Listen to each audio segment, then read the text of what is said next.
Welcome back to your channel Tripitaka. हम लोग यहाँ पे देखेंगे वही मौर्यन पीरियड का जो हम स्टार्ट किए हैं, मौर्यन एम्पायर, लूसेंट मॉडल, उसी के बारे में समझेंगे। सब सही से चल रहा है ना? तो हम लोग देखते हैं। सबसे पहले हम लोग ये समझेंगे कि रॉक एडिक्ट का जो हम वीडियो डाले थे, जिसमें कि हम केवल और केवल क्या बताए थे, सब सही से है ना? हाँ, अब ठीक है। तो यहाँ पे रॉक एडिक्ट का क्या है, इसको समझते हैं। देखिए, रॉक एडिक्ट का हम एक वीडियो डाले थे जिसमें हम लोकेशन बताए थे और कारण क्या होता है वो सारा बता दिए थे। तो आज हम लोग बताएंगे। देखिए, रॉक एडिक्ट दो तरीके का था। शिलालेख, चट्टानों पे लिखा हुआ लेख, दो तरीके का था। क्या? एक तो वृहत शिलालेख यानी मेजर रॉक एडिक्ट और एक माइनर रॉक एडिक्ट, ठीक है, लघु शिलालेख। तो हम जो है एक मेजर रॉक एडिक्ट का जो वीडियो है हम वो बना दिए थे और माइनर रॉक एडिक्ट ये सब हम लोग यहाँ पे समझेंगे। तो शुरू करते हैं मेजर रॉक एडिक्ट से। तो मेजर रॉक एडिक्ट जो था आपको पता होगा, अगर आप वो वीडियो देखे होंगे, हम आई बटन पे डाल भी देंगे। तो उसमें मेजर रॉक एडिक्ट में क्या था कि वो बॉर्डर स्टेट पे था, मतलब मौर्य साम्राज्य के किनारे किनारे इलाके पे था। तो एक बार देख लेते हैं कि वो कहाँ कहाँ पे था। देखिएगा, अगर हम बात करते हैं यहाँ पे, देखिए, तो इस साइड में अगर हम देखें इंडिया के इस वाले पोर्शन में, तो कहाँ कहाँ पे था? तो कर्नाटक सन्नति, ठीक है, सन्नति एक जगह है कर्नाटक में, वहां पे था। इसके बाद यहाँ पे महाराष्ट्र के सोपारा में, महाराष्ट्र के सोपारा में। इसके बाद कहाँ था? तो गुजरात के गिरनार में, गुजरात के गिरनार में। तो तीन इस साइड हो गया। इसके अलावा चार यहाँ पे आपको देखने को मिलेगा, यहाँ और यहाँ समझिएगा। आंध्र प्रदेश में येरागुडी और मस्की, आंध्र प्रदेश में येरागुडी और मस्की। इसके अलावा आंध्र प्रदेश के बाद जो मिला था वो मिला था उड़ीसा में। तो ओडिशा में क्या क्या आपको देखने को मिला? तो धौली और जौगाड़ा। धौली और जौगाड़ा कलिंग एडिक्ट को ही दो भाग में तोड़ दिया गया। समझिए, कलिंग जब वॉर हुआ था तो वहां पे अशोक एडिक्ट लिखवाए ना, तो उसका नाम कलिंग एडिक्ट पड़ा। उड़ीसा को कलिंग एडिक्ट कहते हैं, कलिंग कहते हैं पुराना जमाना में। तो उसी कलिंग एडिक्ट को तोड़ करके दो भागों में बांट दिया गया, धौली और जौगाड़ा। तो ये इस किनारे हो गया, ये इस किनारे हो गया। अब बात करते हैं, यहाँ पे उत्तराखंड में एक कालसी पड़ता है, ठीक है, कालसी यमुना नदी के किनारे शायद ये पड़ेगा। तो यहाँ पर भी एक आपको रॉक एडिक्ट देखने को मिलता है। उसके अलावा पाकिस्तान साइड में मानसहरा और शहबाजगढ़ी, ठीक है, मानसहरा और शहबाजगढ़ी। लोकेशन कहाँ है, क्या है, वो उस वीडियो में आप लोग देख लीजिएगा। उसके अलावा अफगानिस्तान में सारे पूना है। सारे पूना को ही कांधार एडिक्ट कहते हैं, कांधार एडिक्ट को ही सॉरी, कांधार एडिक्ट को ही सारे पूना कहते हैं, ठीक है। हम पिछले वीडियो में गलती से बोल दिए थे कि सारे पूना अलग है और कांधार एडिक्ट अलग है, तो नहीं, कांधार एडिक्ट ही सारे पूना है। उसके अलावा एक तक्षशिला एडिक्ट है, एक लामघान एडिक्ट है। लामघान एडिक्ट को पुले दारुंता भी कहते हैं। तो ये सारा ही मेजर रॉक एडिक्ट है या वृहत शिलालेख है। अब वृहत शिलालेख ये तो हम बता चुके थे। इसमें ये 10 जगहों पे पाया गया है, मगर इसमें 14 बातें लिखी गई हैं। बातें कितनी लिखी गई हैं? 14 लिखी गई हैं। हम उनके बारे में समझेंगे कि आखिर क्या क्या उपदेश अशोक देते हैं। इससे, किस चीज से? वृहत शिलालेख के मदद से आखिर अशोक कौन कौन सा उपदेश देना चाहते हैं, हम लोग इससे सीखेंगे, यहाँ पे बात करेंगे। देखिए, तो फर्स्ट मेजर रॉक एडिक्ट क्या कहता है, इसको समझते हैं। फर्स्ट वृहत शिलालेख कहता है, एनिमल स्लाफ्टर की बात करता है। किसकी बात करता है? एनिमल स्लाफ्टर, मतलब पशु बलि, ठीक है। अब क्या ये पशु बलि को प्रमोट करता है? नहीं, ये पशु बलि की निंदा करता है, इसको बैन करता है, इसको क्या कर देता है? बंद करवा देता है, बैन कर देता है, रोक देता है। Rock edict 1। एनिमल स्लाफ्टर के रोकने का कारण समझिए कि जो मौर्य साम्राज्य या मौर्यन एम्पायर जिसको हम लोग कहते हैं, वो कैसा था? तो वो था कृषि प्रधान था, एग्रेरियन बेस्ड इकोनॉमी था। और एग्रेरियन बेस्ड इकोनॉमी में क्या होता है? या तो दो तरीके का ही यहाँ पे डेवलपमेंट, यानी कि यहाँ पे ऑक्यूपेशन ज्यादा दो तरीके का काम करता था। एक तो पशुचारक, पशुचारक को इंग्लिश में हर्डर कहते हैं, ठीक है। पशुचारक को इंग्लिश में क्या कहते हैं? हर्डर्स, ठीक है, HERDER, अगर आप लोग को ये राइटिंग समझ में नहीं आ रहा हो तो। और एक आपका कृषक, कृषक यानी फार्मर, ठीक है, कृषक मतलब फार्मर्स। तो ये हो गया। अब ये दोनों को ही, चाहे आप पशुचारक हो या फिर आप कृषक हो, दोनों ही केस में आपको पशु की आवश्यकता होती है, एनिमल का होना जरूरी है। और ये दोनों ही लोग राजा को क्या देते होंगे? टैक्स देते होंगे। कृषक जो होता था वो अपने अन्न का, जो उसका ग्रेन होता है, जो क्रॉप प्रोड्यूस होता है, उसका 1/6 हिस्सा दे देता था। और पशुचारक जो होता था, है ना, था वो मिल्क प्रोडक्ट्स, बाकी प्रोडक्ट्स, एनिमल प्रोडक्ट्स देता था। समझ में आ गया? तो इससे टैक्स मिलता था किसको? मौर्य साम्राज्य के राजा को। तो कौन बचाएगा पशुओं को? मौर्य साम्राज्य का राजा बचाएगा। ठीक है, तो रॉक एडिक्ट 1 समझ में आ गया होगा, ये एनिमल स्लॉटर को बैन करता है।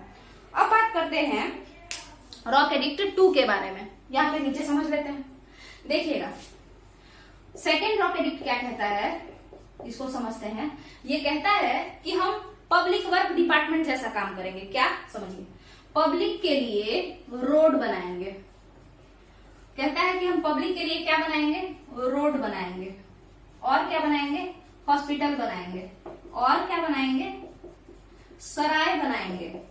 ठीक है, सराय बनाएंगे, रोड बनाएंगे, हॉस्पिटल बनाएंगे, सराय बनाएंगे, ये सारी चीजें है ना। तो अब ये सब जो चीजें, ये सुविधाएं जो हैं कौन देगा? रूलर देगा। ठीक है, तो रूलर देगा ये सारी सुविधाएं, रोड का, हॉस्पिटल का, ये सब। ठीक है, हॉस्पिटल केवल और केवल ह्यूमन के लिए नहीं होगा, तो और किसके लिए होगा?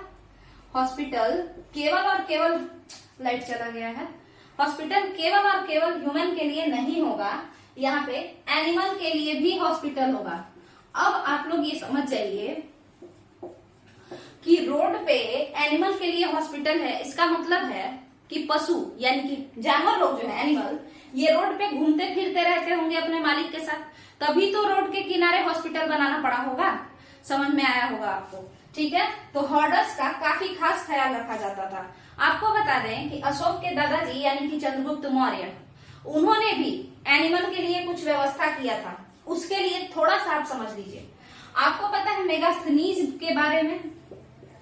मेगास्थनीज के बारे में, मेगास्थनीज का नाम तो सभी सुने होंगे। इन्होंने इंडिका लिखा। ठीक है, इन्होंने क्या लिखा? इंडिका लिखा। इंडिका पुस्तक में ये बात करते हैं, क्या बात करते हैं कि 6 ग्रुप में सैनिकों को बांटा जाएगा। 5-5 का मतलब 30 सैनिक होंगे और 5-5 के ग्रुप में 6 ग्रुप बनाया जाएगा। वो कौन कौन होंगे इसको समझिएगा। आज के डेट में आप खुद सोचिए कि कौन कौन सा सेना होता है। तो देखिएगा, एक होता है थल सेना मतलब आर्मी, उसके अलावा जल सेना, नेवी, वायु सेना यानी एयरफोर्स। अब एक बात बताइए, थल सेना, जल सेना तो ठीक है, वायु सेना, राइट ब्रदर्स उस समय तो हुए नहीं थे और पुष्पक विमान भी नहीं था, यानी वायु का तो बात ही नहीं है, क्योंकि हेलीकॉप्टर, हवाई जहाज, फाइटर जेट ये सब से उस समय डेवलपमेंट नहीं हुआ था। तो यही 2 बचे होंगे, है ना, सेना में। तो समझिए मेगास्थनीज के इंडिका में कितने टाइप का सेना का बात किया गया है। वो जो हम बताएं कि 30 लोगों का ग्रुप होगा, 30 सेना का ग्रुप होगा और ये लोग उसमें रहेंगे। तो देखिएगा, एक तो नेवी का ग्रुप होगा, मतलब 5 नवल फोर्सेज रहेंगे। ठीक है, नेवी वाला हो गया। थल सेना यानी आर्मी में किस किस तरीके का रहेगा? तो देखिएगा, पैदल सेना, पैदल सेना को इंग्लिश में इन्फेंट्री कहते हैं। ठीक है, इसके अलावा आपका अगर मन है तो आप घोड़ा से चल सकते हैं। तो घोड़ा वाला सेना, उसको हम लोग क्या कहते हैं? घुड़सवार जो होता है तो उसको हम लोग कैवेलरी कहते हैं। वो सेना जो घोड़ा से चलता है उसको हम लोग कैवेलरी कहते हैं। इसके बाद हाथी वाला सेना, हाथी वाला सेना एलिफेंट्री कहलाता है। हाथी वाला सेना क्या कहलाता है? एलिफेंट्री कहलाता है। इसके अलावा और बताइए, और कैसे चल सकते हैं? पुराने जमाने में रथ से चल सकते हैं। ये वाला जो सेना होता है ये चैरियट कहलाता है। ठीक है, तो ये 5 तरीके के तो यही हो गए, इन्फेंट्री, घोड़ा, हाथी, रथ, ये 4 हुआ। थल में ही सारा आएगा, क्योंकि ये सारे के सारे कहाँ पे चलेंगे? पानी में थोड़े चलेंगे, जमीन पे चलेंगे। और एक ये नेवी, 5 हो गया। और एक छठा जो था चंद्रगुप्त मौर्य के समय में, वो था ट्रांसपोर्ट। इसके लिए एक डिपार्टमेंट बना था, इसमें भी सेना ही रहता था, आर्मी के ही जवान रहते थे इसमें। ठीक है, और ये मदद किसको करता था? क्या करता था? इससे कनेक्ट कीजिएगा, रोड के किनारे ये लोग जो मर्चेंट ट्रेवलर्स होते थे उनका मदद करते थे। मतलब वैसे व्यापारी जो घूम घूम के व्यापार करते हैं उनका मदद करते थे रोड के किनारे। उसके अलावा पशुओं के लिए रोड पे ही चारा का व्यवस्था होता था, पास्चर का व्यवस्था होता था, ताकि अगर पशु भूखे हो आते जाते वक्त तो उनको हम लोग खाना दे सकें। तो आपको पता चल गया होगा कि कहीं ना कहीं अशोक इन सारी चीजों को देख करके यहाँ पे इम्प्लीमेंट किए होंगे। हालांकि हॉस्पिटल जैसा कोई व्यवस्था चंद्रगुप्त के साम्राज्य में, चंद्रगुप्ता के एडमिनिस्ट्रेशन में नहीं था। तो यहाँ पे सेकेंड रॉक एडिक्ट मेरे हिसाब से आपको समझ में आ गया होगा। अब आगे चलते हैं, तो हम इसको थोड़ा सा मिटा लेते हैं। देखिएगा, इसके बाद हम लोग बात करेंगे थर्ड रॉक एडिक्ट का। थर्ड रॉक एडिक्ट क्या कहता है, तो उसको समझते हैं। देखिए, ये जो हम इतना सारा बात किए, जैसे पशु बलि नहीं होना चाहिए, हमने कहा रॉक एडिक्ट 1 में कहा कि पशु बलि नहीं होना चाहिए, ऐसा हम लोग कहते हैं। उसके बाद हम लोग कहते हैं कि पशु बलि तक तो ठीक है, ये सब जो बनाना था, जैसे पब्लिक के लिए रोड बनाना, ये सब पब्लिक के लिए रोड बनाना, ये सब जो था, तो ये सब भी प्रॉब्लम था यहाँ पे, ठीक है। तो इन सबको कौन देखेगा, इस सभी चीजों को सुपरवाइज कौन करेगा, आप खुद बताइए। तो सुपरवाइज करने के लिए थर्ड रॉक एडिक्ट में अपॉइंटमेंट होगा, नियुक्ति होगा, किसका, ऑफिसर का। कौन कौन से ऑफिसर का, राजुका का। राजुका आज के जमाने के डीएम की तरह होता था, डिस्ट्रिक्ट मजिस्ट्रेट। मजिस्ट्रेट कौन होता है, आपको पता होगा, कोर्ट में भी मजिस्ट्रेट होता है। वो क्या करता है, कोई भी आपराधिक काम कोई करता है ना, क्रिमिनल टाइप का हरकत, मतलब तो मजिस्ट्रेट ही उसको पनिश करता है। राजुका एक तरीके से जस्टिस डिपार्टमेंट को हैंडल करता था। अब हम लोग आगे बात करेंगे युक्ता के लिए। युक्ता की अगर हम बात करते हैं, ये कौन था, ये भी एक अधिकारी था थर्ड रॉक एडिक्ट में। इसके भी नियुक्ति की बात हुई है, यानी कि अपॉइंटमेंट ऑफ राजुका एंड युक्ता लिखा हुआ है। ये क्या करता था कि युक्ता इस राजुका को सपोर्ट करता था, इसको असिस्ट करता था, राजुका के काम में हाथ बटाता था। कौन, युक्ता राजुका के काम में हाथ बटाता था। यहां तक का अगर क्लियर है तो हम लोग आगे बात समझने का कोशिश करेंगे। फोर्थ रॉक एडिक्ट को पढ़ेंगे। देखिए, फोर्थ रॉक एडिक्ट क्या कहता है, इसको समझते हैं। तो फोर्थ रॉक एडिक्ट में धम्म घोष से, सॉरी भेरी घोष से, भेरी घोष से धम्म घोष में जाने की बात की गई है। भेरी घोष से धम्म घोष में जाने की बात की गई है। भेरी घोष का मतलब क्या होता है, फिजिकल कॉन्क्वेस्ट। फिजिकल कॉन्क्वेस्ट मतलब हम किसी को चेन में बांध करके अपने साथ पकड़ के ले आए हो, तो हम क्या किए हैं, हम उसके बॉडी को कॉन्क्वेस्ट कर लिए हैं, यानी उसके बॉडी को जीत लिए हैं जबरदस्ती, ठीक है। भेरी घोष का मतलब होता है फिजिकल कॉन्क्वेस्ट, शारीरिक जीत, एक तरीके से शारीरिक विजय। धम्म घोष का मतलब क्या होता है, कल्चरल कॉन्क्वेस्ट। सांस्कृतिक तौर पर हम आपसे जुड़ गए हैं, तो ये जो कॉन्क्वेस्ट हुआ, ये जो विजय हुआ मेरा, ये कल्चरल कॉन्क्वेस्ट हुआ, ठीक है। देखिए, तो भेरी घोष से धम्म घोष में जाने की बात कहते हैं फोर्थ रॉक एडिक्ट में। अब एक चीज और इसी पे निकला है कि भेरी घोष को क्या कहा जाता है, और तो कहा जाता है कि ये साउंड है, किस चीज का, ये साउंड है किस चीज का, वॉर ड्रम का। किस चीज का, वॉर ड्रम का। देखिए, जो नगारा बजाया जाता है युद्ध से पहले, उसको वॉर ड्रम कहते हैं। तो ये जो भेरी घोष है, ये वॉर ड्रम का साउंड है। और जो धम्म घोष है ना, अगर हम इसको मानते हैं तो एक ऐसा आवाज फैलेगा, एक ऐसा साउंड फैलेगा, एक ऐसा ध्वनि फैलेगा जो कि किसका ध्वनि होगा, पीस का, शांति का ध्वनि फैलेगा, अगर हम लोग इस कल्चरल कॉन्क्वेस्ट को, इस धम्म घोष को मान लेते हैं, ठीक है। अब समझिए, ये जो धम्म घोष है, तो धम्म क्या है, धम्म क्या कोई रिलीजन है क्या, नहीं। धम्म शब्द प्राकृत भाषा का शब्द है, हिंदी में इसको धर्म बोलते हैं, ठीक है, बट ये रिलीजन का बात नहीं है। ये अशोक का ही दिया हुआ कॉन्सेप्ट है, धम्म अशोक का दिया हुआ कॉन्सेप्ट है। इसमें अशोक कहते हैं कि देखो, धम्म कोई रिलीजन नहीं है, बल्कि क्या है, ये एक सोशल ऑर्डर है, समाज में कैसे एक दूसरे के साथ रहते हैं, वही अशोक का धम्म बताता है, ठीक है। अब समझिएगा, इसमें 4 बातें कही गई हैं। पहला तो कि दूसरे के रिलीजन का आदर करो, ठीक है, दूसरे के रिलीजन का मजाक मत बनाओ, यानी पंथ निरपेक्षता की बात कही गई है, धर्म निरपेक्षता की बात कही गई है, सेक्युलरिज्म की बात कही गई है। धम्म क्या कहता है, अशोक का जो धम्म का आइडिया है वो कहता है कि दूसरे का, हर इंसान एक दूसरे के रिलीजन का आदर करो, ये पहला हो गया। दूसरा कहता है कि अगर कोई इंसान मतलब तुमसे बड़ा है तो उसका आदर करो। तीसरा कहता है कि कोई सन्यासी या ब्राह्मण के प्रति मतलब उदारता दिखाओ, है ना, उदारता मतलब कंपैशनेट रहो, सन्यासी के प्रति या ब्राह्मण के प्रति।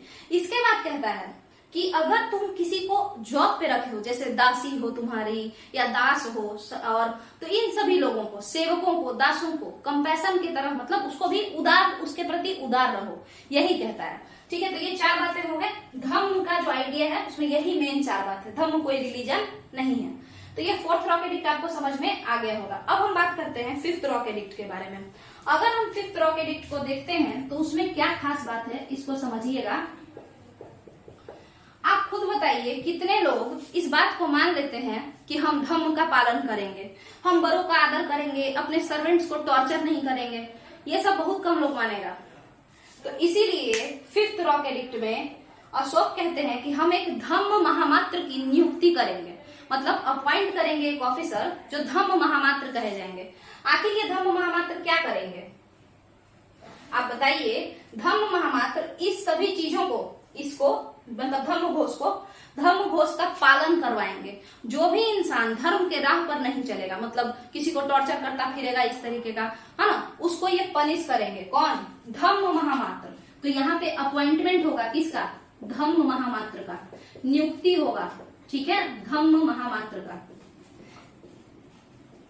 देखिए लिखने में ना ज्यादा टाइम लगता है, तो ये धम्म महामात्र के लिए 5वां रॉक एडिक्ट। ठीक है, अपॉइंटमेंट हो गया। 6ठा रॉक एडिक्ट क्या कहता है, तो उससे पहले यहाँ पे देख लेते हैं। ठीक है, 6ठा रॉक एडिक्ट क्या कहता है आपके लिए, इसको देखिए। ये कहता है कि ये जो धम्म महामात्र नियुक्त हुए हैं, ये जो 3rd रॉक एडिक्ट में राजुका और युक्ता नियुक्त हुए हैं, ये लोगों को जो नियुक्त किया गया, तो ये लोग जा करके, ये ऑफिसर्स, ये तीनों ऑफिसर्स जा करके गांव-गांव में लोगों का प्रॉब्लम सॉल्व करेंगे। ठीक है, और जो भी कोई बदमाशी करेगा उसको पनिश करेंगे, और अगर कोई प्रॉब्लम में होगा तो उसकी मदद करेंगे। तो एक बात समझिए, अभी भी गांव में बाहरी लोगों को कोई पसंद नहीं करता है। कोई भी प्रॉब्लम होता है तो लोग कोर्ट जाने के बजाय पंचायती कर लेते हैं। तो अगर कोई राजा या कोई भी इंसान बाहरी लोग को भेजेगा, आपको पता होगा अंग्रेज भी जब आदिवासियों के ग्रुप में जाने लगे थे तो वो लोग रिवॉल्ट कर दिए थे कि बाहरी इंसान यहाँ पे आ रहा है, हम लोग का जो है मतलब क्या सोवरेनिटी छीन रहा है, हमारा संप्रभुत्व छीना जा रहा है, एक तरीके से समझिए फ्रीडम छीन रहा है। तो यही चीज गांव वालों को भी लगता होगा कि बाहरी इंसान क्यों भेजा जा रहा है, हम लोग अपना प्रॉब्लम तो खुद ही सॉल्व कर लेंगे। तो इसी पे अशोक पहले क्या कहते हैं कि ये 3 अधिकारी जो है, कौन कौन? राजुका और कौन? धम्म महामात्र और युक्ता। ठीक है, ये R फॉर राजुका, धम्म महामात्र, युक्ता। ये तीनों अधिकारी घूम घूम करके सभी लोगों से मिलेंगे, सबका प्रॉब्लम सॉल्व करेंगे। अब ये तो बाहरी अधिकारी हुए, गांव के लोगों को ये बात बिल्कुल पसंद नहीं।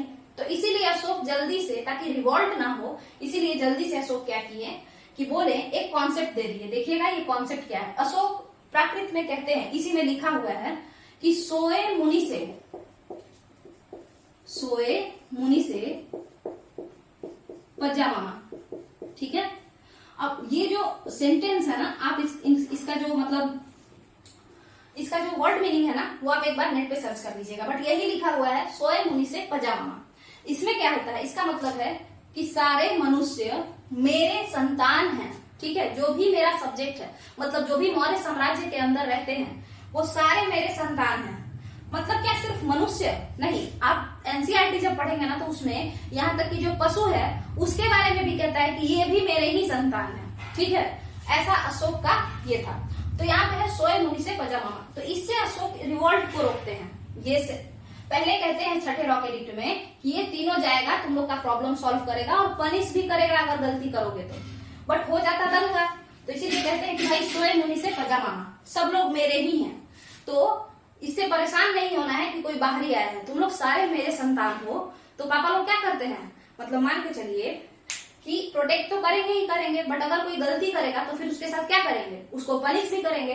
तो इस तरीके से अशोक अपनी इस नीति को जायज ठहराते हैं। ठीक है, लीगलाइज कर देते हैं ताकि विद्रोह ना हो। समझ में आया?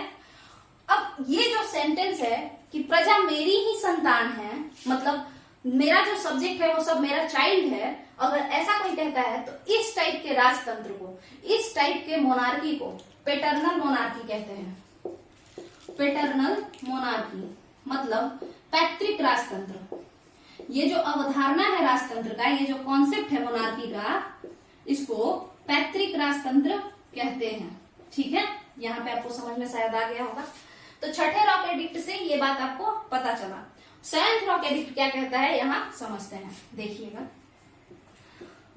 सेवेंथ रॉक एडिक्ट में जो बात है बाबू, मतलब एस्पिरेंट सुनिएगा, सेवेंथ रॉक एडिक्ट में जो बात है वो ये है कि अशोक कहते हैं कि हर इंसान एक दूसरे से मिलजुल करके रहे और किसी भी तरीके का धार्मिक दंगा ना करे, ठीक है।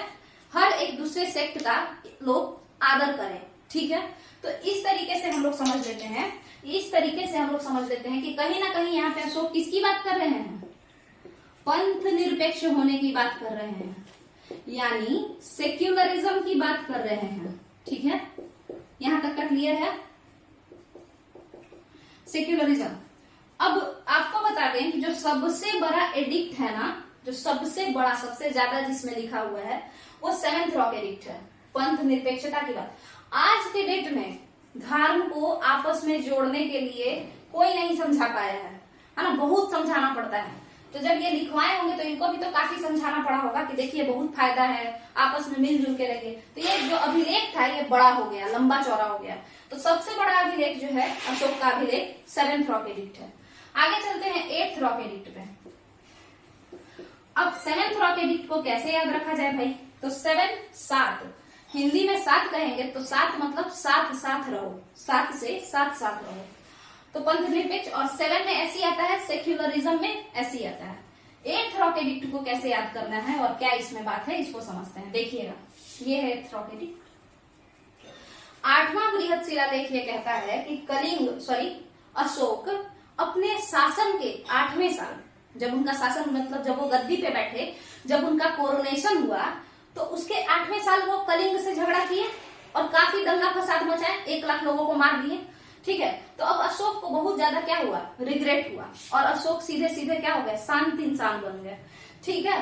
तो वहां पे ये बात इससे याद रखिएगा कि 8वें वर्ष से याद रखिएगा कि अशोक बदल गए।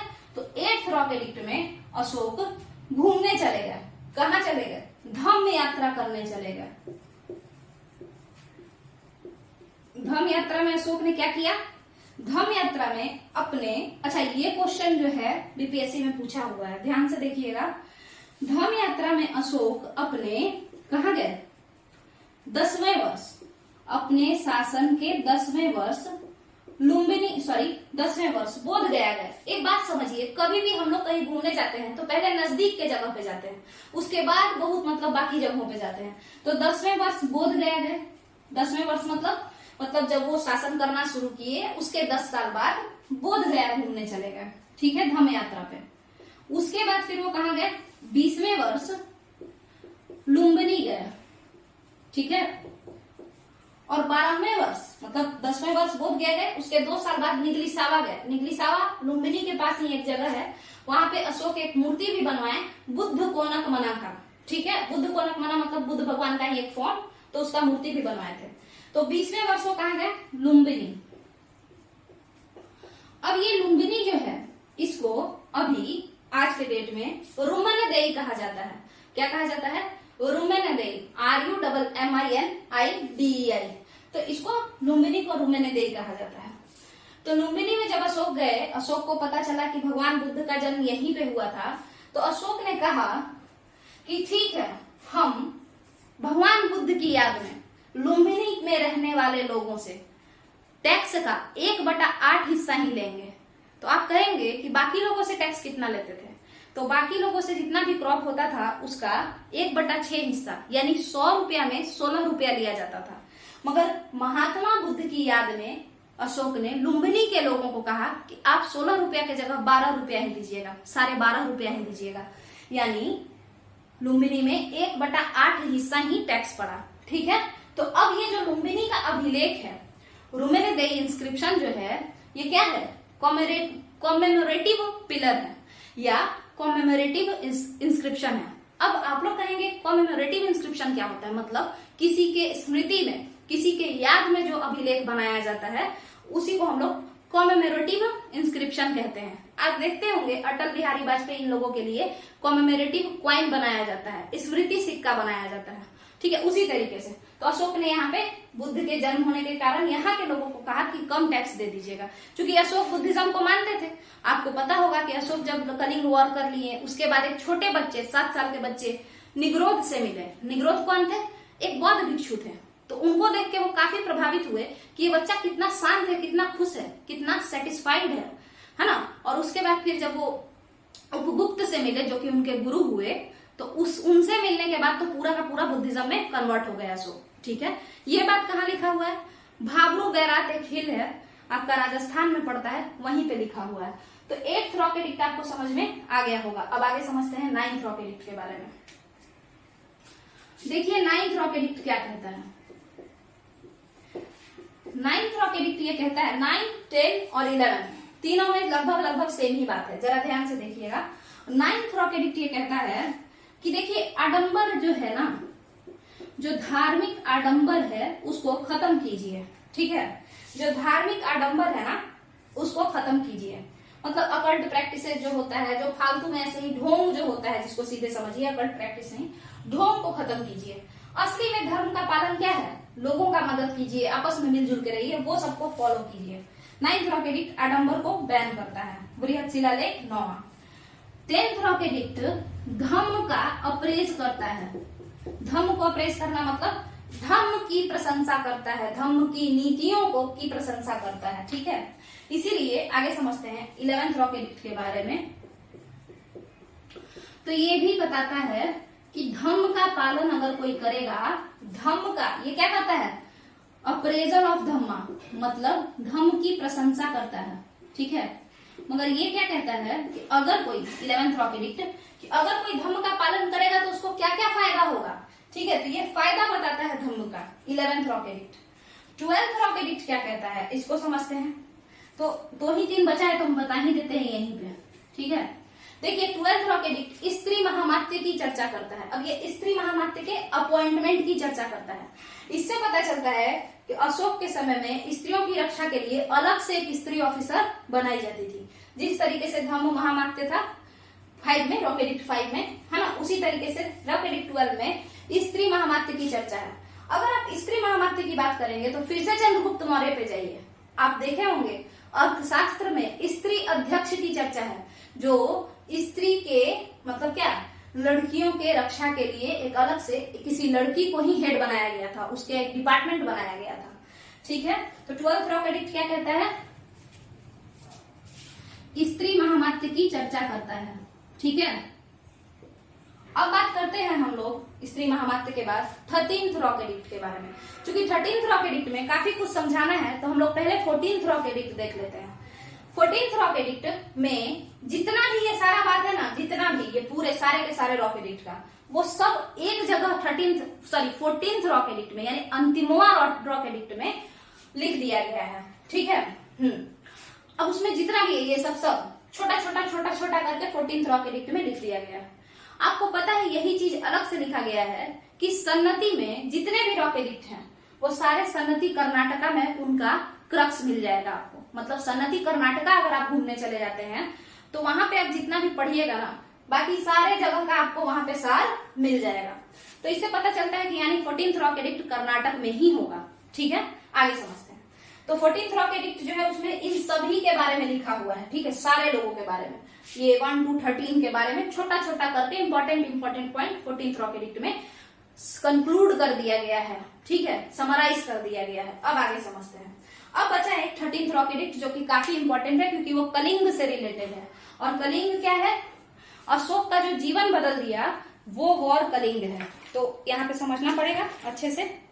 तो एक बार हम इसको मिटा लेते हैं।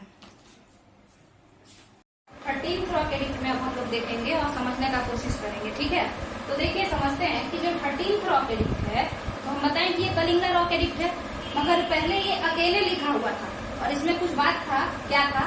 वही कि दृढ़ भक्ति का करेंगे।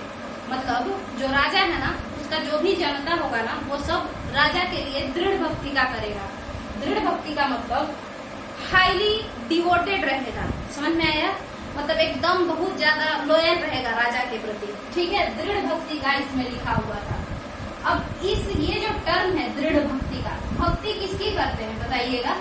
भगवान की करते हैं। भक्ति इंसान किसका करता है? भगवान का करता है। तो इसका मतलब है कि अशोक खुद को भगवान के समतुल्य बताना चाहते होंगे, है ना। दो बातों से पता चलता है कि मौर्यन एम्पायर या मौर्यन मोनार्की जो है वो किसके लिए है? तो दृढ़ भक्ति का, यानी कि कहने का मतलब है कि वो देवों के मतलब अपने आप को देवता समान बताना चाहता है। दो बातों से ये पता चलता है कि मौर्यन मोनार्की खुद को देवता के समान या देवता का दूत बताना चाहता है। पहला तो ये शब्द दृढ़ भक्ति का, तो भक्ति हम लोग देवता की करते हैं, है ना।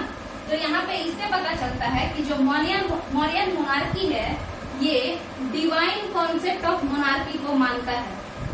डिवाइन कॉन्सेप्ट ऑफ मोनार्की क्या होता है? मतलब राजा का या राजत्व का दैवीय सिद्धांत। दैवीय सिद्धांत क्यों? क्योंकि ये अपने आप को क्या है? भक्ति करो मेरी, और भक्ति तो भगवान की जाती है, और एकदम मेरे ऊपर भरोसा करो। और आंख बंद करके भरोसा हम लोग सिर्फ किस पे करते हैं? ईश्वर पे करते हैं। तो डिवाइन कॉन्सेप्ट ऑफ मोनार्की है। इसके अलावा मतलब राजत्व का दैवीय सिद्धांत है।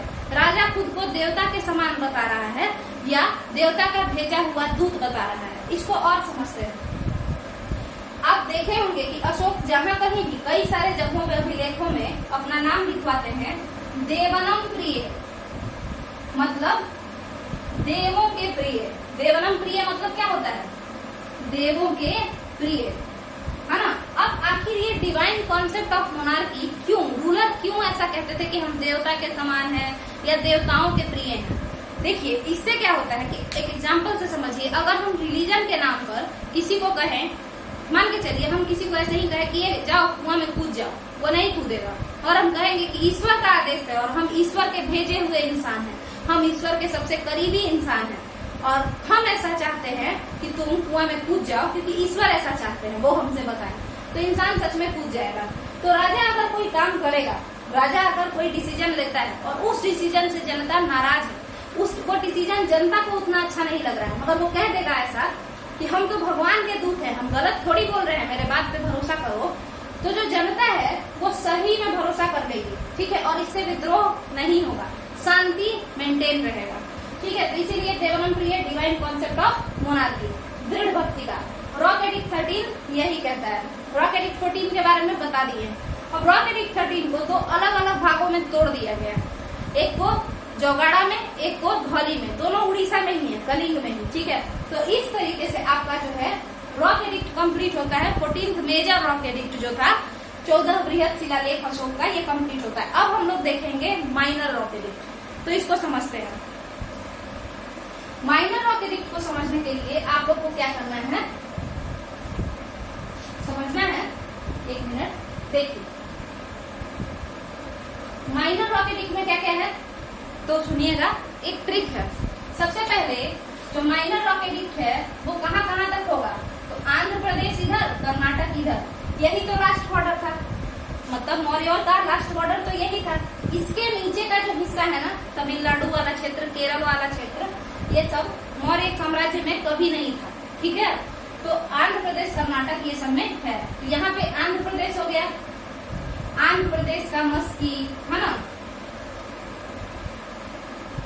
कर्नाटक में कौन कौन है, तो उदय गोलाम, है ना, उदय गोलाम, उसके अलावा नेत्तूर, है ना, और उसके अलावा और भी है, उदय गोलाम है, नेत्तूर है, और फिर मस्की इधर भी कहा जा सकता है। क्यों कहा जा सकता है, हम बता दिए कि मस्की आंध्र प्रदेश और कर्नाटक के बॉर्डर पे था। इधर आंध्र प्रदेश में भी मस्की को रख सकते हैं और येरागुडी को रख सकते हैं, ठीक है। तो ये सारा नाम, ठीक है, माइनर एडिक्ट। इसके बाद ये दोनों हो गए, ये आंध्र प्रदेश वाला और ये कर्नाटक वाला, ठीक है, माइनर रॉक एडिक्ट जो है वो। इसके अलावा जो माइनर रॉक एडिक्ट था वो साम्राज्य के बीचों बीच में ज्यादा देखने को मिला है। माइनर रॉक एडिक्ट क्या होता है, तो मतलब एक तो पूरा बड़ा सा चट्टान है उसी पे लिख दिए, और एक क्या किए कि कोई चट्टान को हम काट काट करके और ऐसे सीधा बना दिए, सीधा बना दिए। एक ही चट्टान था, बड़ा सा चट्टान था, मान के चलिए, यहाँ देखिएगा, मान के चलिए ऐसा एक चट्टान है ना, ये पूरा, और हम यहाँ से काटना शुरू किए, यहाँ से काटना शुरू किए, अब ये देखिए सीधा बन गया, इसको हटा देंगे काट के, है ना। तो सेम ही चट्टान था, उसको काट करके हम एक ही चट्टान बना दिए, स्ट्रेट चट्टान, है ना। तो वही होता था क्या, ये इस तरीके का हो जाता था, ठीक है। तो ये जो चट्टान है ना, मतलब छोटा छोटा चट्टान पे अगर हम बता रहे हैं, छोटा छोटा चट्टान पे अगर हम बना रहे हैं, छोटा मोटा काट काट करके उसको पॉलिश करके, तो हम कहते हैं माइनर रॉक एडिक्ट। अब इसमें क्या क्या होता था इसको समझते हैं। तो ये कर्नाटक है ना, यहाँ पे ये हो गया। इसके अलावा बीच बीच में कहाँ कहाँ था थोड़ा देखते हैं। तो देखिएगा, एक तो आपका था कहाँ, दिल्ली में था, है ना, दिल्ली में, बिहार के ससाराम में, दिल्ली के बहापुर में, है ना। उसके अलावा बताइएगा यूपी में, यूपी के कहाँ पे, अहरौरा में, यूपी के अहरौरा में, ठीक है। उसके बाद बताइएगा एमपी के गुर्जर में, एमपी के किस में, गुर्जर में, ठीक है। तो इसी तरीके से करके कई जगहों पे ये देखने को मिलता है, ठीक है। तो अब यहाँ पे ये कंप्लीट हो जाता है दिल्ली के बहापुर में। तो ये सब था माइनर रॉक एडिक्ट। अब यहाँ पे ये जानना उतना इम्पोर्टेंट नहीं है, बट हम बता दिए हैं। इसमें क्या खास बात है माइनर रॉक एडिक्ट का, उसको देखते हैं। देखिए, माइनर रॉक एडिक्ट में जो 4 माइनर रॉक एडिक्ट है वो बहुत इंपॉर्टेंट है। कौन कौन से हैं, UMNG, उमंग। ये उमंग माइनर रॉक एडिक्ट बहुत ज्यादा जरूरी है। क्यों है, तो सुनिएगा। यहाँ पे अशोक का नाम अशोक लिखा हुआ है, बाकी जगहों पे देवनम प्रियदर्शी, तो ये तो प्रियदर्शी, तो वो, है ना, अलग अलग नाम दिया गया है, ठीक है। कहीं पे देवनम प्रियदर्शी, कहीं पे प्रियदर्शी, ठीक है। मगर यहाँ पे इन 4 अभिलेखों में अशोक का नाम अशोक लिखा गया है। U फॉर उदयगोलान, M से मस्की, MASKI, ये है UDEGOLAN, N फॉर नेपच्यून, फिर N से नेतुर, और G से गुर्जर, गुर्जर। तो ये 4 जगहों पे अशोक का नाम अशोक दिया है माइनर रॉक एडिक्ट्स में। तो इसको कैसे याद रखेंगे, तो आप देखिएगा कि ये जो 3 स्टार्टिंग का है, ये तीनों कर्नाटक का क्षेत्र है। कहाँ का क्षेत्र है, कर्नाटक का रीजन है, वहां पे ये तीनों माइनर रॉक एडिक्ट्स रखे हुए हैं, ठीक है। ये कर्नाटक का जो क्षेत्र है, तो आपको पता होगा कि अशोक के दादाजी चंद्रगुप्त मौर्य मरते वक्त कहाँ चले गए थे, श्रवणबेलगोला चले गए थे, ठीक है। तो जब वो श्रवणबेलगोला चले गए थे ना, तो वहां पे कर्नाटक में, इसीलिए आप कह सकते हैं, ये याद करने के लिए बता रहे हैं कि मान के चलिए मेरे दादाजी के दोस्त हमको कोई महान शासक या राजा ऐसे कहकर थोड़े बोलेंगे, वो तो सीधे का सीधा मेरा नाम ले लेंगे। तो इसीलिए इन तीनों जगहों पे, कर्नाटक के इन तीनों जगहों पे अशोक का नाम केवल अशोक है, सम्राट अशोक या प्रियदर्शी, देवनम प्रियदर्शी नहीं है। इसके अलावा गुर्जर की बात करते हैं, जो कहाँ है, मध्य प्रदेश में है। अब मध्य प्रदेश में अशोक का ससुराल था, अशोक की एक वाइफ मध्य प्रदेश की थी। अब अगर ससुराल में जहाँ इंसान, जिसका मतलब किसी का जहाँ ससुराल होगा, वहाँ पे उसको कोई राजा थोड़े बोलेगा, नॉर्मल नाम से भी बोला जा सकता है। तो यहाँ पे भी गुर्जर अभिलेख में भी अशोक का नाम अशोक ही दिया हुआ है। मगर बताइए, एक बात समझिएगा, ये माइनर रॉक एडिक्ट में यहाँ अशोक दिया है, ठीक है। एक बात बताइए, कहीं पे तो देवनम प्रियदर्शी लिखा हुआ है, कहीं पे प्रियदर्शी लिखा हुआ है, और कहीं पे केवल अशोक लिखा हुआ है। अब कैसे पता चले कि देवनम प्रियदर्शी ही अशोक है और वही मगध का सम्राट है या मौर्य सम्राट है? तो इसके लिए हम लोग चले जाएंगे भाबरू बैराग। भाबरू बैराग कहाँ है, भाबरू बैराग कहाँ है, राजस्थान में है। आपको बता दें, ये भी जो भाबरू बैराग राजस्थान वाला है, ये भी एक रॉक एडिक्ट है। उसमें क्या लिखा हुआ है, वो भी एक लघु शिलालेख है, उसमें लिखा हुआ है, ध्यान से सुनिएगा, इससे क्लियर हो गया इतिहासकारों के बीच में, हिस्टोरियंस के बीच में ये क्लियर हो गया कि ये जो नाम है अशोक नाम या देवनम प्रियदर्शी, ये सब एक ही इंसान का नाम है और वो मौर्य सम्राट का, मतलब मौर्य साम्राज्य का राजा है। तो भाबरू बैराग जो कि एक हिल है, पहाड़ी है, वहां पे राजस्थान में, वहां पे क्या लिखा हुआ है उसको समझते हैं। लिखा है कि मैं मौर्य सम्राट देवनम प्रियदर्शी अशोक, है ना, ऐसा लिखा हुआ है। तो ये सारा चीज ऑटोमेटिकली कनेक्ट हो गया, मैं मौर्य सम्राट देवनम प्रियदर्शी अशोक। तो इससे पता चल गया इतिहासकारों को कि ये सब नाम एक ही इंसान का है, वो मौर्य साम्राज्य का राजा है, और मौर्य साम्राज्य तो पाटलिपुत्र में था, तो इससे पता चल गया। अब एक बात कहिए, ये जो भी लिखा हुआ था, ये तो ब्राह्मी लिपि में लिखा हुआ था। तो ब्राह्मी लिपि को कोई पहली बार पढ़ा होगा, तो 1837 ईस्वी में जेम्स प्रिंसेप ने इन सभी बातों को, चाहे वो मेजर रॉक एडिक्ट का हो, चाहे वो माइनर रॉक एडिक्ट का हो, या फिर पिलर एडिक्ट का हो, सबको पढ़ा। किसने पढ़ा? जेम्स प्रिंसेप ने। कब पढ़ा? 1837 ईस्वी में, 1837 में। पढ़ने को, इन अभिलेखों को पढ़ने को इंग्लिश में डेसिफर करना कहते हैं, डेसिफरमेंट। ठीक है, तो पढ़ लिया, अब हम लोग सब जान गए। अब बात करते हैं हम लोग पिलर एडिक्ट और केव एडिक्ट, केव का। तो पिलर एडिक्ट तो काफी बड़ा है, पहले हम लोग केव एडिक्ट को खत्म करने का कोशिश करेंगे। ठीक है, केव एडिक्ट नहीं है, केव मतलब गुफा। ठीक है, अब गुफा के अंदर दो चार बात अगर लिख भी दिए तो क्या चला जाएगा।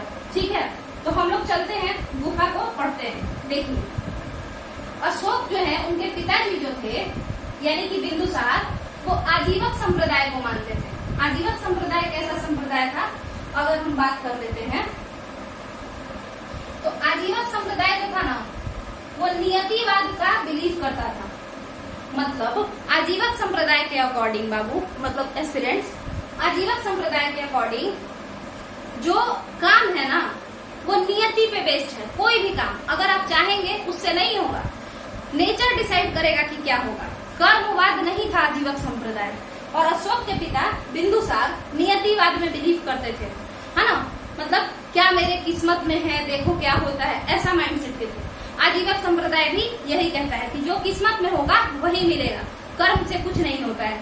ठीक है, तो बिंदुसार यही थे, आजीवक संप्रदाय को मानते थे। इसीलिए वो एक फॉर्चून टेलर को, फॉर्चून टेलर मतलब जो हाथ देके किस्मत बताता है, आगे आपके साथ अच्छा होगा बुरा होगा, ये सब। पिंगलवत्स नाम का एक इंसान बिंदुसार के राज दरबार में रहता था, जो कि फॉर्चून टेलर था। ठीक है, तो चूंकि अशोक के पिता क्या थे, आजीवक संप्रदाय के थे, आजीवक सेक्ट के थे, तो इसीलिए अशोक ने गुफा बनवाया। किसके लिए? आजीवक संप्रदाय के संतों के लिए। ठीक है, तो गुफा क्या अशोक अपने से आर्टिफिशियल बनवाया? नहीं, नेचुरल केव था। मतलब पहाड़ है और पहाड़ में ही खोद खोद करके उसको पॉलिश करवा दिए। जैसे मान के चलिए ऐसे ऐसे पहाड़ है, ठीक है, अब यहाँ पे थोड़ा सा जगह खाली था, तो हम मतलब इस तरीके से था, ठीक है, ऐसा था, तो हम क्या करेंगे, जैसे उबड़ खाबड़ यहाँ कर देते हैं। देखिए ऐसे ऐसे था यहाँ पे, तो यहाँ छुपने का जगह है। जैसे आपको पता होगा आदिवासी सब जब आदि मानव काल जब था, तो भीमबेटका में लोग कैसे रहते थे? नेचुरल केव में ही रहते थे ना, भीमबेटका केव्स में। वो थोड़े आदि मानव खुद से बनाया था, वो तो प्रकृति के द्वारा ही निर्माण किया गया था वो शेल्टर, वो केव। ठीक है, तो ये नेचुरल केव है जो कि किसमें था, किसी भी पहाड़ में मिल जाएगा आपको छिपने के लिए। इसको अशोक क्या किए, इसको पॉलिश करवा दिए, इसको पूरा साफ सुथरा करवा दिए और पूरा इतना पॉलिश अच्छे से करवाएं कि अंदर जाने पर जो इसका दीवार है वो लगता है जैसे कि आईना हो। ठीक है, और इस तरीके का 4 केव बनवा दिए, 4 गुफा आजीवकों के रहने के लिए।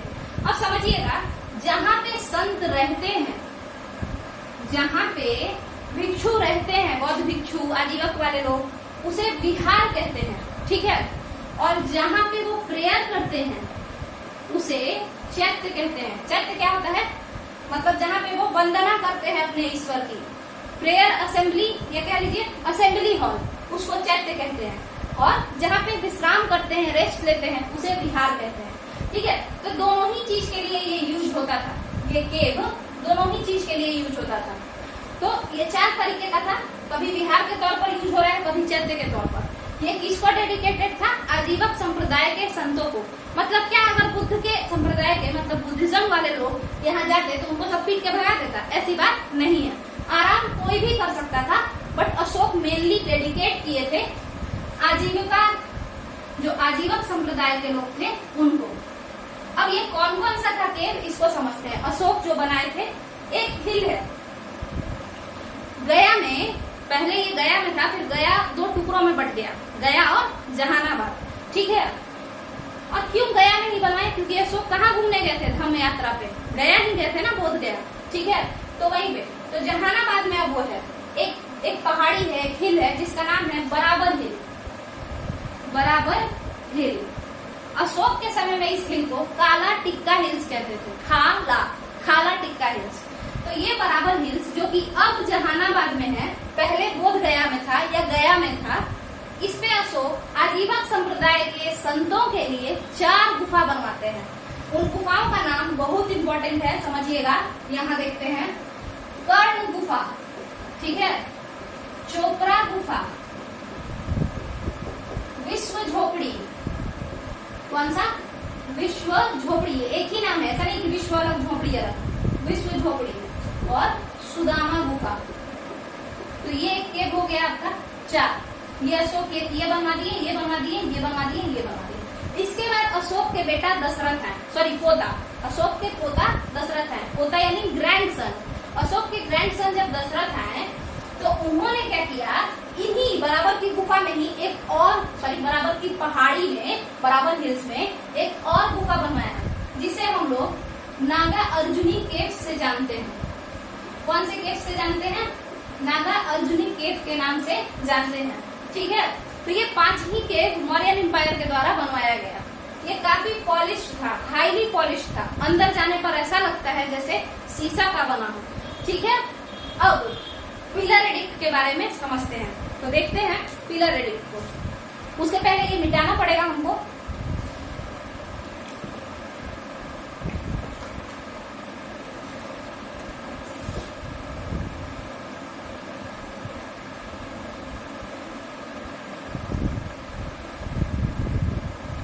देखिए पिलर एडिक्ट जो है ना, ये क्या होता था, तो वही एक ही तरीके का स्तंभ, मोनोलिथिक पिलर था, मतलब एक ही टाइप का स्तंभ, अलग अलग नहीं, एक ही पत्थर को काट छाट करके पिलर का शेप देंगे और वो पिलर एडिक्ट कहलाएगा, स्तंभ लेख कहलाएगा, ठीक है। ये भी वही अच्छे अच्छे जगहों पे, कौन से जगह पे, जहाँ पे व्यापार ज्यादा हो, ठीक है, जहाँ पे लोग ज्यादा रहते हो, उन्हीं जगहों पे ये सब लगाया जाता था। तो सबसे पहले बात करेंगे माइनर पिलर एडिक्ट का, लघु शिला, लघु स्तंभ लेख का। तो वो 3 ही जगह पे है, इसीलिए वो पहले देखेंगे, सांची, सारनाथ और कौशाम्बी। कहाँ कहाँ, सांची, सारनाथ और कौशाम्बी। इसमें कुछ ऐसा बात नहीं है, बस याद रखना है कि 3 ही जगह पर माइनर पिलर एडिक्ट यानी लघु स्तंभ लेख है, मेनली सांची, सारनाथ। सांची कहाँ है, अशोक की बीवी यहीं की थी, उन्होंने ही कहा था कि सांची का स्तूप बनवा दीजिए, तो अशोक बनवा दिए, मतलब एक बीवी, अशोक के साथ, अशोक के पास कई सारी बीवी थी, उसमें से एक बीवी यहाँ की थी। सांची मध्य प्रदेश में है। सारनाथ कहाँ है, सारनाथ बुद्ध जहाँ पे उपदेश दिए थे वो है ना, और ये बनारस से काफी नजदीक है, ठीक है, ये सारनाथ। तो ये हो गया यूपी में है, ये कौशाम्बी भी यूपी में है। तो यहाँ पे भी अशोक में, मतलब यहाँ पे भी वही क्वींस एडिक्ट यहाँ पे देखने को मिलेगा। आपको पता है प्रयाग प्रशस्ति जो है ये कौशाम्बी वही है, ठीक है, कौशाम्बी। आगे समझते हैं, प्रयाग मतलब इलाहाबाद, कौशाम्बी इलाहाबाद से काफी नजदीक है, ठीक है। तो कौशाम्बी में भी एक पिलर एडिक्ट था। तो मात्र 3 पिलर एडिक्ट ही माइनर पिलर एडिक्ट के नाम से जाने जाते हैं, मतलब लघु स्तंभ लेख, सांची, सारनाथ, कौशाम्बी। लिखना है तो लिख लीजिए। अब आगे चलते हैं, मेजर पिलर एडिक्ट की बात करते हैं, जो कि थोड़ा इंपॉर्टेंट भी है और थोड़ा सा ज्यादा भी है।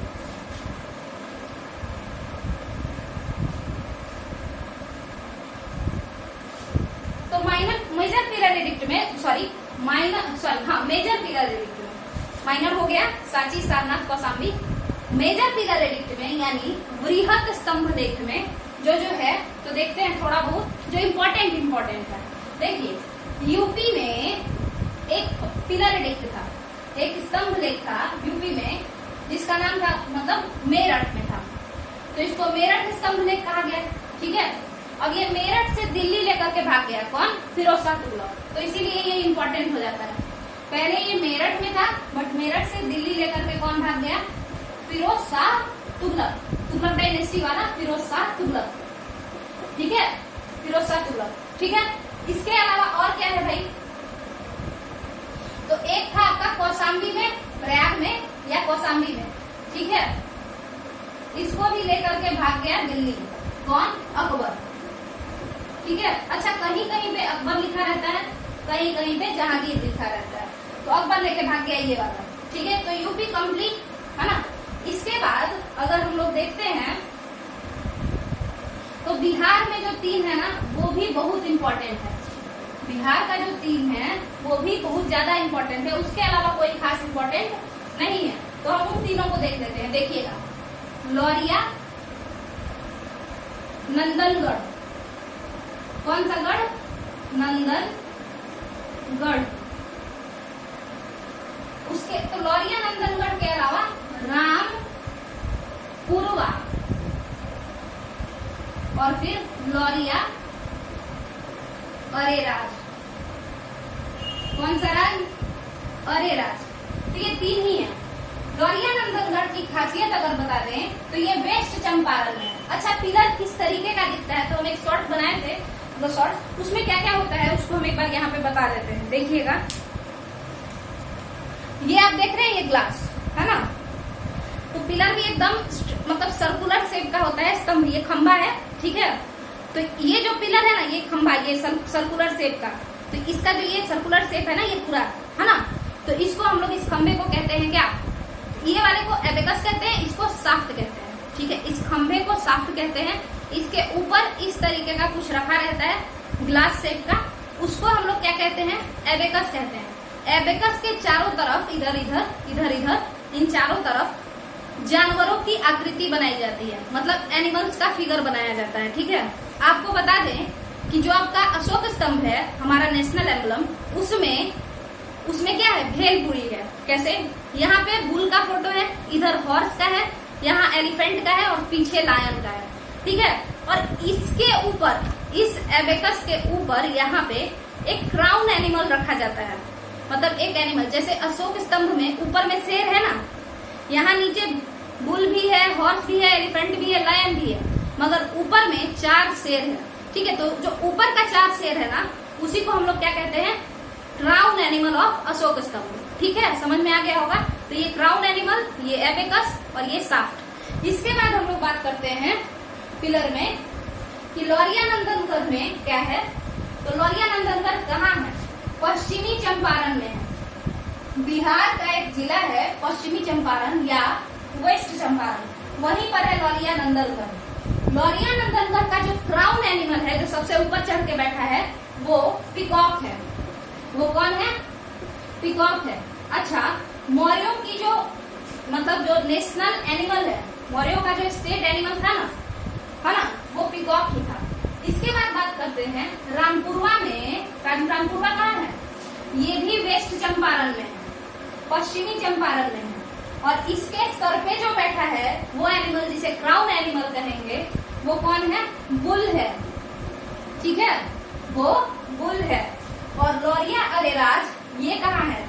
ये ईस्ट चंपारण में है, ठीक है। ये कहाँ है? ईस्ट चंपारण में है। तो इस तरीके से आपका मेजर पिलर एडिक्ट भी खत्म हो जाता है। तो हम लोग रॉक एडिक्ट देख लिए, पिलर एडिक्ट देख लिए और केव भी देख लिए। तो जो मौर्यन एम्पायर का जो मेन सोर्स है ना, वो एपिग्राफिकल एविडेंस ही है। बाकी तो साहित्यिक स्रोत भी है, मतलब किताब कॉपी भी है, मगर मेनली जो है ना, ये तीनों रॉक और फिर पिलर और फिर केव, मतलब शिलालेख, स्तंभलेख और गुफा, ये जो 3 है ना, ये काफी इंपॉर्टेंट है। तो हम इसको अलग से पूरा अच्छे से समझ लिए हैं, है ना। अब यहीं पे इस वीडियो को हम खत्म करते हैं, आगे हम लोग बाकी चीजों को देखेंगे। अगर आपको ये वीडियो पसंद आया हो तो वीडियो को लाइक कीजिए, शेयर कीजिए और चैनल को फटाफट सब्सक्राइब कर लीजिए। त्रिपिटक चैनल का नाम है TRIPITAK। इससे क्या होगा? इसी चैनल पे हम सारा जितना भी सब्जेक्ट है, चाहे वो SST हो या फिर साइंस हो गवर्नमेंट एग्जाम का, और NCERT भी कंप्लीट कराएंगे। तो चलिए, थैंक यू।